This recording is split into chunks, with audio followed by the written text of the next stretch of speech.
පරිපූර්ණක වෛද්‍ය වෘත්තීයවේදීන් ආද යලි වර්ජනයක සිය ගැටලු වලට මේ වනතෙක් සෞඛ්‍ය අමාත්‍යාංශය විසින් විසඳුම් ලබා නොදීම හේතුවෙන් දිවයින පුරා සියලු රෝහල්වල 5 වනදා යලි වර්ජනය ක්‍රියාත්මක කරන බව පරිපූර්ණක වෛද්‍ය වෘත්තීයවේදීන් පවසනවා.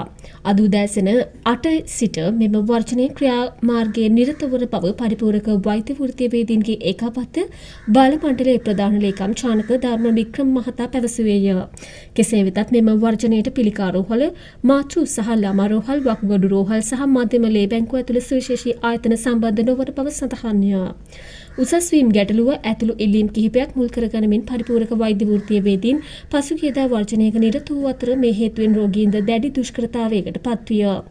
අද දිනේ වර්ජනය සඳහා වෛද්‍ය රසායනාගාර පර්යේෂණ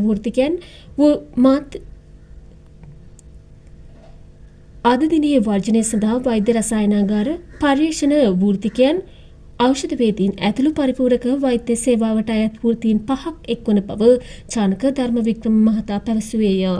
මෙවැනි උණුසුම් පුවත් ලදසනින් දැන ගැනීම සඳහා අපගේ YouTube channel එක subscribe කර බෙල් අයිකනය ක්‍රියාත්මක කරන්න.